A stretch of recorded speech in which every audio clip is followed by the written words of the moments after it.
예수 그리스도의 신성과 인성에 대해서 공부를 했어요. 그래서 예수님은 원래 하나님이셨다. 하나님이셨어요. 그 하나님이 인간을 구원하시기 위해서 아주 낮은 자기를 비우시고 종의 모습을 가지고 사람의 모양으로 나타나셨다. 빌립보서 2장 4절 이하에 보면 사람의 모양으로 오셨다. 그래서 사람으로 오셨다. 그래서 영이신 하나님께서 죄인을 구원하시기 위해서 자기를 비우시고 낮추시고 종의 모습, 사람의 모습으로 오셨는데 그분이 누구냐? 바로 예수님이다. 그 예수, 그 말은 히브리어로 여호수아 막 그런 뜻인데요. 구원자 그런 뜻이죠. 그러니까 영이신 하나님이 인간을 구원하시기 위해서 인간의 몸을 입으셨다. 그래서 이것을 신성, 하나님으로서의 예수님, 이거는 사람으로서의 예수님. 그래서 우리가 예수님을 말할 때는 뭐라고 얘기해야 된다 그랬어요? 예수 그리스도. 이렇게 하면 훨씬 더 정확하죠. 예수, 그러면 예수 그리스도의 인성을 말하는 것이고, 그리스도, 그 말은 예수 그리스도의 신성을 말하는 것이다. 그래서 하나님이시면서 사람이시다. 그래서 우리가 그거를 뭐라고 했냐면 이성. 이성이란 말은 신성과 인성을 얘기하는 거예요. 이성, 일인격이다. 우리는 일성 일인격이에요. 우리에게는 신성이 없습니다. 우리는 그냥 인성만 있어요. 인성. 우리는 인성입니다. 근데 예수님은 하나님이시면서 동시에 완벽한 사람이세요. 그래서 그분에게는 이성 일인격이다. 이 되는 과정, 영이신 하나님이 사람이 되는 과정을 우리가 뭐라고 그랬어요? 성, 이른다 그 말이죠. 그 다음에 인간의 육신을 이룬다. 그래서 성육신, 이거를 성육신. 다르게 말하면 또 이거를 화육 그럽니다. 화육. 육이 되셨대. 육신을 입으셨다. 네. 그런 겁니다. 그래서 완전한 하나님이시면서 완전한 인간이시다. 그런 말씀을 드렸고요. 자, 오늘은 이제 조금 더 한 발 더 나가서 더 구체적으로 예수님의 그 삼직, 그리고 높아지심과 낮아지심에 대해서 이제 오늘 공부하는데, 먼저 설명을 하고 말씀을 드릴게요. 이제 우리가 시대를 나누잖아요. 그러면 예수님을 중심으로 해서 우리가 시대를 나눕니다. 예수님을 중심으로 해서 예수님 오기 전 시대를 우리가 구약이라 그럽니다. 구약이란 말은 옛 언약 그런 뜻이에요. 옛 언약, 구약. 이 구란 말은 옛 그 말이거든요. 그래서 구약. 그리고 예수님이 오신 이후에 그걸 신약. 그래서 이거는 새로운 약속이라는 거죠. 신약. 구약 시대는 하나님께서 하나님의 일을 대신하게 하기 위해서 하나님의 일을 위임한 거죠. 하나님의 일을 하나님이 하셔야 되는데 하나님의 일을 사람에게 위임하기 위해서 하나님이 세우신 세 가지 직분이 있어요. 그게 뭐냐면 왕, 선지자, 그 다음에 제사장 그럽니다. 그래서 이 정치적인 분야를 감당하기 위해서는 하나님이 사울 때부터 왕을 세우셨어요. 하나님의 대리자들이에요. 대리자. 하나님의 대리자들입니다. 이분들이 다 누구냐? 하나님의 대리자, 하나님의 대리인들이에요. 왕. 하나님이 왕을 세우셨죠. 그 다음에 선지자. 선지자들은 뭘 감당했냐면 하나님의 입을 대신해 대행한 거예요. 하나님의 말씀을 대언. 그래서 여기를 대언자라고 그래요. 대언. 하나님의 말씀을 대신 전한다. 그래서 대언자라고 합니다. 대언자. 그게 선지자예요. 영적인 부분. 그 다음에 제사장은 하나님과 사람 사이에 중간 역할을 하죠. 그래서 제사를 드리고 인간을 대신해서 죄를 속하는 그런 대제사장도 있었죠. 그러니까 하나님과 인간 사이에서 여기는 말씀을 대언하고 여기는 죄를 사한다든지 하는 제사, 오늘날로 말하면 예배 일을 감당하겠고 여기는 다스림, 다르게 말하면 통치.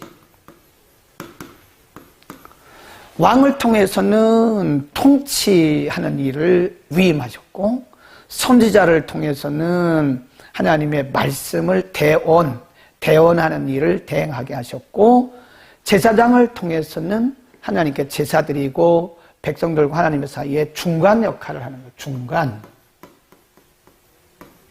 이 중보자 역할을 하도록 하나님께서 하셨다.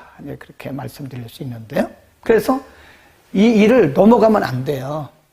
왕이 선지자 일을 대신할 수 없고 선지자가 왕의 일을 대신할 수 없어요. 큰일 납니다. 이 딱딱 정해 주셨어요. 예를 들어서 이 사울 왕이 말이에요. 사울 왕이 사무엘 시대에 블레셋하고 전쟁을 하는데 사무엘이 오지를 않아요. 그 제사를 드리는 것은 이게 선지자나 제사장이 해야 되는 거잖아요. 근데 사무엘은 선지자 겸 제사장이었잖아요. 선지자가 안 오는 거예요. 사무엘이 안 와요. 그러니까 사울왕이 대신 제사를 드렸어요. 하나님 그때부터 사울왕을 떠났어요. 네가 왜 영역을 침범하느냐 이거예요. 고유 영역이에요. 선지자의 영역이 있고 제사장의 영역이 있고 왕의 영역이 있습니다.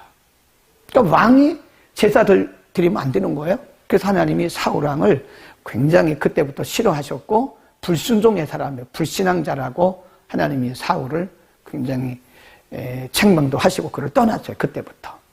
여러분 굉장히 중요합니다. 하나님께서 우리 각 사람에게 맡겨주신 고유의 영역이 있어요. 그러니까 목사님, 그 다음에 중직자, 뭐 이렇게 집사님들, 이게 계급은 아닙니다. 절대 계급이 아니에요. 뭐 누가 높고 낮은 게 없어요. 목사가 여기고 장로님이 그거 아닙니다. 다 똑같아요. 다 수평선상에 있는데 그러나 뭐가 다르냐면 직무가 달라요. 직분에 따라서 직무가 다릅니다. 그래서 하나님께서 목사의 영역은 목사의 영역대로 정해 놓으셨고 장로님들의 영역은 장로님들의 영역대로 정해 놓으셨고 집사님들의 영역은 집사님들의 영역이 있는 거예요. 권사님들의 영역도 다 정해져 있습니다. 그래서 그 영역을 우리가 하나님께서 각각 정해주신 그 영역 안에서 최선을 다하면 되는 거예요. 그래서 우리가 로마서에도 보면요. 주의 일을 하는 방법을 말씀하면서 믿음의 분수대로 그런 표현을 해요. 하나님께서 우리에게 주신 각각의 은사대로 섬기면 됩니다. 그러니까 다른 사람들을 뭐 부러워할 것도 없고요. 비난할 것도 없어요. 우리는 하나님께서 각자에게 정해주신 영역 안에서 최선을 다하면 자기 상을 받는 거예요. 그럼 뭐 남을 비난할 것도 없고 정죄할 것도 없고 뭐 그럴 필요 없습니다. 내일 하기도 바빠요, 사실은. 아멘. 그 다음에 신약에 와서는 그러면 신약에도 물론 이제 정치적으로 보면 왕도 있고 다 있는데 신약에서는 이 삼직을 다 누구에게 맡기셨냐면 예수님에게 맡기셨어요. 그래서 예수님의 삼직이라고 그래요. 그거를 예수 그리스도의 삼직. 아마 신학교에서 공부하신 분들은 기억이 날 거예요. 삼직. 예수 그리스도는 왕이시면서 그분은 선지자세요. 선지자. 그리고 그분은 제사장입니다. 성경에서 다 말씀했어요. 예수님은 왕이시다. 그리고 그분은 선지자다. 그분은 제사장이다. 그러니까 구약에서 각각 이렇게 나눠주셨던 그것을 예수님 오셔서 예수님께서 이 삼직을 다 맡으신 거예요. 그래서 예수님은 왕이시면서 선지자시면서 예수님은 제사장. 오늘 이제 그 부분을 공부한다고 미리 제가 요약을 해서 말씀드린 거예요. 자, 보겠습니다. 쭉 내려가면 돼. 이제 설명을 다 했기 때문에. 43문. 그리스도께서 어떻게 선지자의 직분을 행하시는가? 그리스도께서 선지자의 직분을 행하시는 것은 건덕과 구원입니다. 구원에 관한 모든 일에 있어서 하나님의 온 뜻을 집행의 각양 방식으로 그의 영과 말씀으로 만대의 교회에게 계시하심에서이다. 그래서 예수님의 선지자직은 바로 여기 있죠. 네, 말씀. 그의 영과 말씀으로 이 땅의 모든 교회들에게 계시하셨다. 그러니까 요한계시록 1장에도 보면요, 예수님이 계시의 본질이에요. 그러니까 지금 지상에 있는 모든 교회들을 예수님께서 선지자로서 말씀으로 다스리는 거예요. 네, 복음으로 이 땅에 있는 모든 교회들과 하나님의 백성들을 먹이시고 다스리고 계시는 거죠. 그러니까 교회가 건물보다 더 중요한 게 뭐냐면 말씀이에요. 여러분, 교회를 선택할 때 건물 보고 선택하면 안 됩니다. 이 건물, 조직, 그런 것은 유한한 것이에요. 무시할 수는 없지만 그것은 본질이 아니에요. 교회는 비록 수가 적고 쓰러져가는 초가삼간 같은 그런 교회일지라도 하나님의 말씀이 살아있으면 그 교회가 진짜 교회예요. 그 교회가 살아있는 교회예요. 근데 많은 분들이 이 교회 건물이나 그런 조직 이런 것들을 보고 교회를 선택하는데 잘 생각해야 됩니다. 그래서 교회를 말씀으로 통치하시는 것을 우리는 예수 그리스도의 선지자직이다 이렇게 얘기하는 거고요. 그 다음에 넘어갑니다. 제43은 그리스도께서 어떻게 제사장의 직분을 행하시는가? 답, 그리스도께서 제사장의 직분을 행하시는 것은 단번에, 우리 지난주에 공부했죠. 단번에 자기를 흠없는 제물로 하나님께 드려 자기 백성의 죄를 위한 화목으로 되게 하시고 저희를 위하여 계속하여 대도란 말은 대신 기도한다. 그런 말.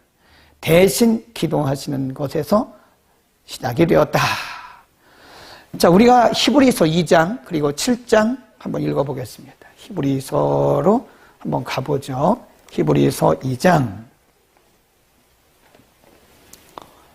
히브리서 2장 17절. 354면 전후에 있습니다. 히브리서 2장 17.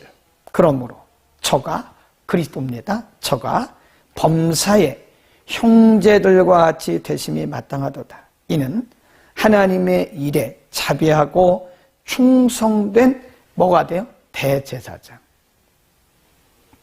대제사장이 되어 백성의 죄를 구속하려 하심이라. 7장으로 갑니다. 히브리서 7장 25절. 히브리서는 1장부터 끝장까지 다 예수님에 대한 것이라고 그랬죠. 그리고 복음서와 똑같아요. 제4의 복음이라고 그러거든요.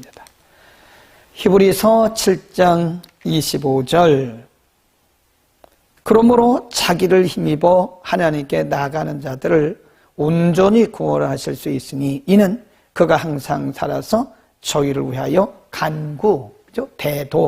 간구하심이니라. 그랬습니다. 27. 저 대제사장들이 먼저 자기 죄를 위하고 다음에 백성의 죄를 위하여 날마다 제사 드린 것 같이 할 필요가 없는, 이는 저가 단번에 자기를 들여 이루셨다. 자기 자신을 들여 이루셨다. 그랬습니다.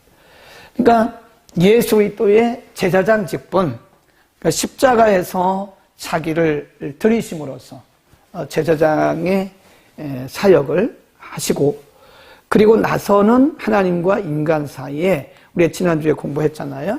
하나님과 인간 사이에 죄가 이렇게 가로막은 거예요. 죄 때문에 인간이 하나님께 갈 수도 없고 요한복음 3장에 그랬잖아요. 사람이 거듭나지 않으면 하나님을 볼 수도 없고 하나님 나라에 갈 수도 없다. 왜 그러죠? 죄 때문에 그런 거죠. 그러니까 죄를 회개하고 용서받고 거듭나지 않으면 천국 못 가요. 죄 때문에 그런 거예요. 죄. 그런데 예수님께서 이 땅에 오셔서 대제사장으로 되신 거예요. 오신 거예요. 그래서 이 담을, 인간과 하나님 사이에 있는 이 죄의 담을 헐어버리신 거예요. 그리고 예수님께서 뭐가 되셨어요? 길이 되신 거예요. 길. 그걸 중보라고 그래요. 중보. 요한복음 14장 6절에 예수님께서 뭐라 해요? 내가 길이요. 그러잖아요. 내가 I am the way. 그러잖아요. 내가 길이요. 진리요. 생명이다. 그러잖아요. 그러니까 나로 말미암지 않고는 하나님께 나갈 자가 없다. 그 대제사장의 역할을 예수님께서 하신 것이다. 예. 그 다음 넘어갑니다. 세 번째가 왕의 직분이라고 그랬죠. 왕. 그리스도께서 왕의 직분을 행하시는 것은 백성을 세상으로부터 자기에게 불러내시고 직원들, 율법, 권징을 두시고 그것들로 그들을 유형적으로 다스리심에서이며 그가 택하신 자에게 구원하는 은혜를 주시고 순종하면 상 주시고 범죄하면 징계하시며 모든 시험과 고난 중에서 그들을 보존하시고 유지하실 뿐만 아니라 그들의 모든 적을 정복하심으로써 모든 것을 자신의 영광과 그들의 선을 위하여 강력하게 처리하심에서이며 또한 하나님을 모르고 복음에 순종하지 않는 남은 사람들에게 원수가 부으심에서이다. 그래서 우리가 요한계시록 22장 이런 데 보면 2장 3장에 보면요. 예수 그리스도를 왕이라고 그래요. 백마탄자 이렇게 나오잖아요. 왕. 그래서 예수님이 통치자로서 이제 예수 그리스도의 왕직, 예수 그리스도의 왕직이란 말은 통치자로서의 그리스도를 의미합니다. 통치. 그래서 예수님께서 이 보이는 세상, 보이는 세상과 보이지 않는 세상을 다 통치하세요. 그분이 왕이세요. 그래서 보이는 세상, 이 세상이죠. 그 다음에 보이지 않는 세상, 영적인 세계죠.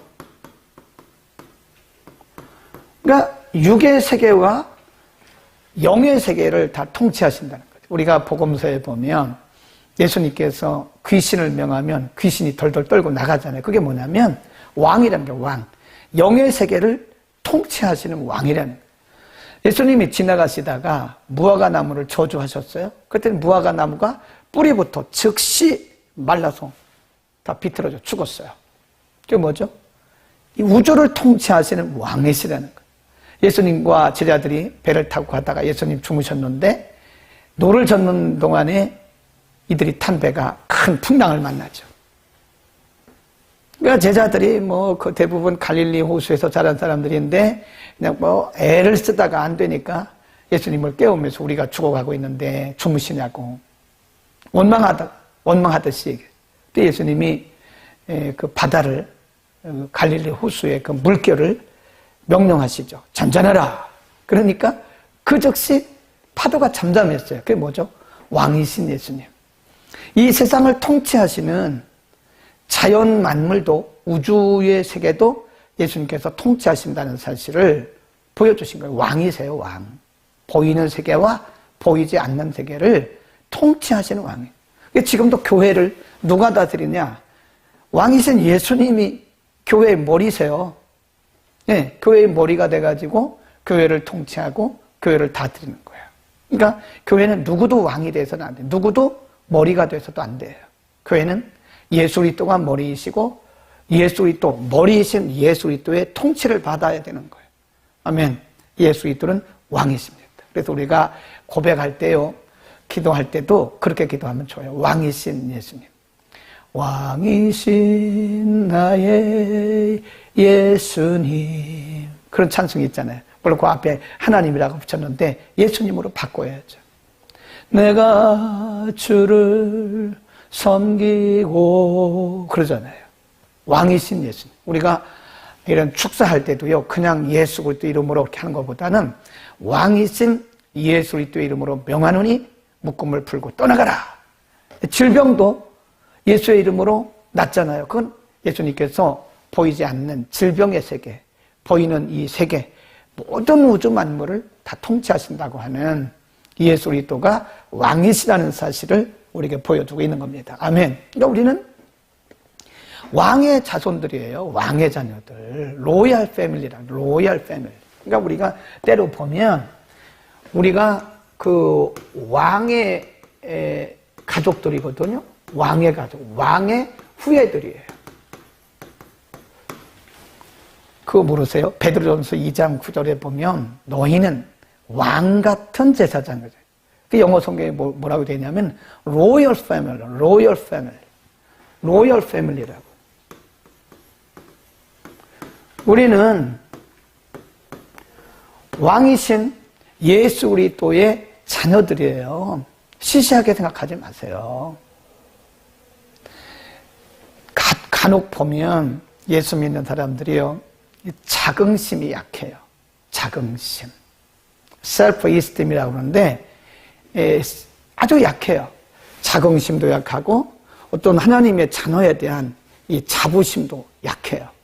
아, 나는 뭐 돈도 없고 나는 공부한 것도 없는데 뭐가 내가 대단한 사람이냐. 아, 그게 중요한 게 아니라니까요. 왕이신 예수 그리스도의 자녀라는 거예요. 우리가 왕이신 예수 그리스도를 믿어서 구원받았고 그분이 우리의 왕이시라니까요. 왕 같은 제사장들이에요. 그래서 우리는 성도의 자긍심, 정체성을 가져야 돼요. 이 아이덴티티란 말을 제가 자주 하는데 이 아이덴티티가 없으면 우리 흔들립니다. 조그만 파도에도 막 흔들리는 것은 내가 누구인지 모르기 때문에 그런 거예요. 우리가 왕자 아닙니까? 왕자? 왕자 공주잖아요. 우리 옛날에 주일학교 다닐 때 제가 주일학교 교육전도사도 했었어요. 왕 나는 왕자다. 하나님 나라에 나는 왕자다. 내가 비록 약할지라도 나는 왕자다. 이런 거 우리가 가르쳤어요. 아이들에게. 그러니까 우리가 누군가 나에 대한 그리스도 예수 안에서 예수 그리스도 안에서 내가 누군가에 대한 정체성. 이 정체성이 굉장히 중요한 거예요, 여러분. 정체성. 이 아이덴티티가 굉장히 약해요. 아이덴티티가 약하니까 사람들이 흔들리는 거예요. 조그만 문제가 와도 하나님을 의심하고 하나님 크신 분이라고 그랬잖아. 하나님 왜 의심해요? 하나님 그렇게 쪼잔한 분 아니라니까요. 우리가 뭐 조금 못했다고 하나님 벌 주고 예수 잘못 믿는 거예요. 그거 정말 예수 잘못 믿는 거고 성경도 잘 모르는 겁니다. 하나님 그렇게 쪼잔하신 분은 아니세요. 하나님이 얼마나 크고 위대하신 분인데, 하나님이 얼마나 크고 위대하신 분이신데 하나님을 그렇게 아주 작은 하나님으로, 그건 우리가 하나님의 자녀에 대한, 하나님이 누구신가에 대한 지식, 이해가 부족한 것이고요. 내가 누군가에 대한 정체성이 부족하기 때문에 그런 겁니다. 우리는 왕의 자녀들이. 그러면 뭐 왕자만 있습니까? 그거 있잖아요. 나는 공주다. 남희숙 전도사님, 저도 아이들과 율동한 거 기억납니다. 그렇죠. 옛날에 그걸. 나는 공주다. 하나님 나라에 나는 공주다. 내가 비록 어릴지라도 나는 공주다. 얼마나 아이들에게 하나님 자녀의 그 정체성을 높여주는 거냐고요. 아멘. 우리는 왕의 자녀들이에요. 왕의 자녀. 왕권을 회복해야 돼요. 예. 저는 이런 왕이신 예수 그리스도의 종이라고 하는 것에 대한 굉장한 자부심을 갖고 있습니다. 예. 굉장한 자부심을 갖고 있어요. 하나님은 제 편이세요. 물론 여러분 편이긴 하지만 제가 다 일일이 얘기를 안 하지만요. 놀랍도록 하나님은 제 편이더라고요. 어떤 때는 막 눈물이 나요. 하나님이 편들어 주세요. 나의 종을 하나님께서 세우신 그분의 종에게 막 편들어 주세요. 일일이 얘기를 안 하겠습니다만은 굉장히 하나님 편들어 주세요. 그분의 종인데요. 왕이신 그분의 종이라고. 제가 그런 자부심을 갖는 것처럼 여러분도 그런 자부심을 가져야 돼요. 아, 나는 왕이신 예수 그리스도의 자녀야. 왕이신 예수 그리스도의 자녀야. 이런 자부심을 가지면 우리가 웬만한 문제 가지고는 흔들리거나 일일비하지 않습니다. 아멘. 우리는 놀라운 왕의 자녀들이다. 그 왕직에 대해서 말씀을 드렸고요. 그 다음에 요거를 이제 좀 다시 설명할게요. 그 취합을 해가지고 그리스도의 낮아지심의 신분이 무엇이냐. 그리스도의 낮아지심의 신분은 우리를 위하여 자기 영광을 내버리고 종의 형상을 취하시어 성령으로 잉태되어 동정녀 마리아에게 나타나시고 지상에서 사시다가 십자가에 못 박혀 죽으시고 죽으신 후 부활하시기까지의 낮은 상태, 여기를 예수 그리스도의 낮은 상태라 그러고요. 그 다음에 낮은 상태가 되시기 위해서 예수님은 사람의 모양을 입으시고 여인의 몸을 통해서 나셨죠. 47문. 그리스도께서 잉태되어 나실 때에 어떻게 자기를 낮추셨는가? 그리스도께서 잉태되시고 나심에 자기를 낮추신 것은 아버지 하나님의 아들이시지만 때가 참에 낮은 신분의 여자에게 잉태되시고 나시어 인자가 되심으로 여러 가지 정상에서 보통 이상으로 낮아지심에 있다. 48. 그리스도께서 그의 지상 생활에서 어떻게 자기를 낮추셨는가? 인간 본성의 공통적인 것이든 특별히 그의 낮아지심에 수반된 것이든 간에 세상의 모욕, 사단의 시험 다 줄거놓으세요. 그의 육신이 연약함을 겪으심으로 자기 지상 생활에서 낮추셨다. 49. 그리스도께서 그의 죽음에서 어떻게 자기를 낮추셨는가? 그리스도께서 그의 죽음에서 자기를 낮추신 것은 가룟 유다에게 배반당하시고 하나님이신데요. 사람, 죄인 유다에게 배반당하셨다니까요. 그리고 제자들에게 버림받으셨어요. 세상의 조롱과 배척을 받으셨어요. 빌라도에게 정죄받으신 후 핍박하는 자들에게 고난을 받으셨어요. 죽음의 공포와 흑암의 권세와 싸우시고 하나님의 무서운 진노를 느끼시고 견디시고 자기 생명을 속죄제물로 내놓으시고 고통과 수욕과 저주된 십자가의 죽음에 참으심에서였습니다. 50. 그리스도께서 죽으신 후 그의 낮아지심은 무엇으로 구성되어 있는가? 그리스도께서 죽으신 후 그의 낮아지심은 장사됨과 죽은 자의 상태를 계속하시고 제3일에 사망의 권세 아래 계신 것으로 구성되었다. 이를 달리 표현한다면 그가 지옥으로 내려가셨다고 한다. 이 부분은 좀 어려운 부분입니다. 자, 그러면 지금 설명을 제가 길게 했는데요. 이것은 간단하게 말하면 이렇습니다. 예수 그리스도의 두 가지 신분. 아까는 삼직을 말씀드렸어요. 삼직이 뭐죠? 구약에 있어서 왕, 선지자, 제사장.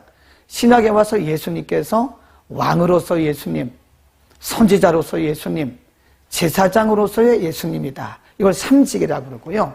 그 다음에 지금 말씀드리려고 하는 것은 두 가지 신분이 있어요. 그래서 뭐라 그러냐? 하나를 이 신분, 두 가지 신분. 이것은 설명을 듣지 않으면 이 책을 봐가지고 몰라요. 내용을 봐가지고는 이게 무슨 얘기인지 알 수가 없어요. 설명을 들어야 돼. 두 가지 신분이 뭐라고 그러냐면 하나를 낮아지심, 지금 쭉 읽어드린 낮아지심, 비하라고 그래요. 비하. 비하의 신분. 이제 다음 주에 공부할 것이 뭐냐면 높아지신 신분. 그래서 승귀의 신분 그럽니다.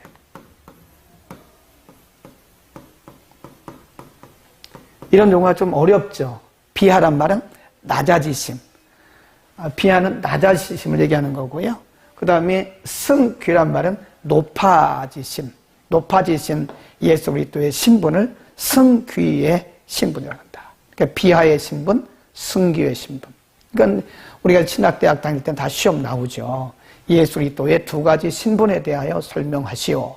그러면 하나는 영이신 하나님께서 높은 보좌를 버리시고 인간의 모양을 입고 이 땅에 오셔서 사람들과 함께 되셨다. 사람들에게 배반당하시고 배고프시고 때로는 조롱받으시고 십자가를 지시고 죽으셨다. 이런 것들이 예수 그리스도의 비하의 신분이에요. 그 다음에 승귀의 신분은 뭐냐? 예수님께서 부활하시고 승천하셔서 보이는 세상과 보이지 않는 세상의 왕이 되심. 이게 승귀의 신분입니다. 네, 그래서 비하의 신분은 예수님께서 동정녀에게서 나셨어요. 그래서 사람의 모양으로 이 땅에 오셨죠. 그리고 예수님께서 고난받으셨죠. 죽으셨죠. 십자가에서 죽으셨죠. 그러면 사람들에게 배반당하셨죠. 우리하고 똑같은 모습으로 그분도 슬퍼하셨죠. 우리의 이와 똑같은 감정, 슬픔과 때로는 고통의 그런 감정을 가지셨죠. 예수님의 낮아지신 승귀의 비하의 신분을 보면 예수님이 항상 보면 왕궁에 사시지 않으셨어요. 예수님 뭐라고 그랬어요? 공중 나는 새도 깃들 곳이 있고 땅의 짐승들도 머리 둘 곳이 있는데 인자는 머리 둘 곳이 없다. 아주 가난하게 사셨어요. 예수님께서 궁궐에 사시지 않았어요. 그건 하나님이시잖아요. 하나님이신데도 불구하고 인간의 연약함을 몸소 체휼하시기 위해서 또 사람들에게 본을 보이시기 위해서 예수님께서 그렇게 낮은 자들과 함께 하신 거예요.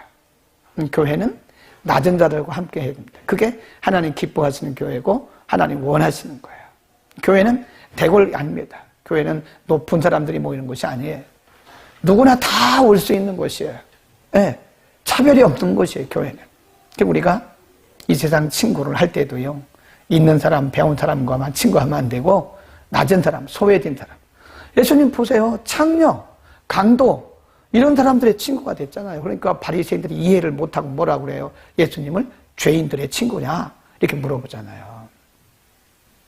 그게 예수님의 비하의 신분입니다. 그걸 닮아야 된다는 거예요.